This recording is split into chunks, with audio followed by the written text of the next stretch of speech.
तेजस्वी यादव जिस प्रकार से जाले में गए और वहां पर उन्होंने अहिल्याबाई के मंदिर में जाकर के वहां दर्शन किया, उसके बाद ऋषि झार के द्वारा दी गई इफ्तार पार्टी में शामिल हुए। इससे साफ जाहिर होता है कि तेजस्वी यादव जिस प्रकार से अभी चुनावी मूड में धीरे धीरे आ रहे हैं, उससे क्लियर हो गया है कि जिस प्रकार कांग्रेस ने उनका लगभग उनको एक अल्टीमेटम दिया है, उससे वो काफी चिंतित हो गए हैं। और साफ इससे जोड़ करके देखा जा रहा है कि वो अपने आप एमआई समीकरण, जो इनका माई समीकरण है, उसको वो मजबूत करना चाहते हैं। और जहां तक दरभंगा की बात करेंगे, जो जाले का इलाका है, वहां पर अगर आप जाएंगे तो मुस्लिम बहुल इलाका काफी है, वहां पर आरजेडी का पहले से ही मजबूत किला रहा है वो आरजेडी के लिए। और इसीलिए तेजस्वी यादव ऐसे चिन्हित जिलों का ज्यादा दौरा कर रहे हैं या उस स्थान का ज्यादा दौरा कर रहे हैं जहां पर वो मुस्लिम बहुल इलाका हो या यादवों का संगठित एक क्षेत्र हो। तो इन सब चीजों को अगर देखेंगे तो तेजस्वी यादव काफी इस पर ध्यान दे रहे हैं। अगर आप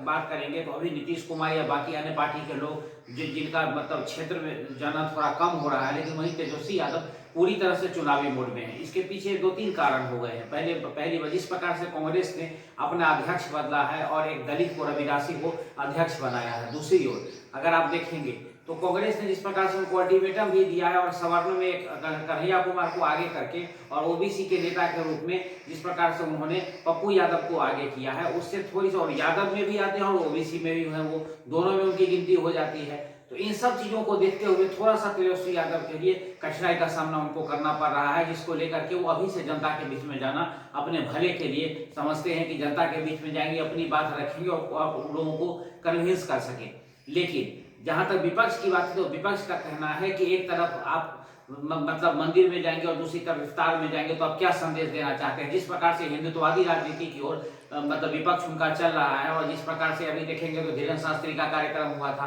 तो एक ओर जहां पर अभी रमजान का महीना चल रहा है और दूसरी ओर यहाँ पे काफी जो जो कार्यक्रम है, ऐसे धार्मिक कार्यक्रम है, वो भी चल रहे हैं। तो इस स्थिति में तेजस्वी यादव का दोनों में जाना इस बात से साफ जाहिर होता है कि वो दोनों पक्षों को साधना चाहते हैं। लेकिन यहाँ पर जिस प्रकार की ब्यार अभी बह रही है, उसमें दोनों पक्षों को साथ में साध लेना सिर्फ एवं समीकरण में ही हो सकता है, बाकी और इसका कोई उपाय नजर नहीं आ रहा है। क्योंकि लोगों का ये मानना है कि अगर आप मंदिर आते हैं तो मंदिर के बारे में आप चिंता करिए, आपको बाकी की चिंता करने की जरूरी नहीं है, ये भी लोगों का कहना है। अगर बात करेंगे उनके एक विधायक से जब बात हुई, आरजेडी के एक विधायक है, वरिष्ठ विधायक है, उन्होंने कहा कि हमें इसका नुकसान भी उठाना पड़ता है कि जहां हम एमवाई समीकरण से हमें लाभ भी होता है, हमारा एक मजबूत वोट बैंक है, वहीं हमको इसका नुकसान भी होता है कि लोग जब चुनाव में जब वोट करने के लिए जाते हैं और जिस समय चुनाव होता है उस समय लोगों को लगता है कि कहीं ना कहीं ये मुस्लिम की बात करते हैं, और इसीलिए तो एक पक्ष की बात करते हैं और दूसरे पक्ष की बात नहीं करते हैं। तो इससे हमारे जैसे समुदाय के बीच में जब भी कोई अगर थोड़ा सा भी तनाव होता है तो वहां पे सरकार अगर इनकी होती है तो ये उनकी पक्ष की बात करते हैं और हमारे नुकसानदेह होता है।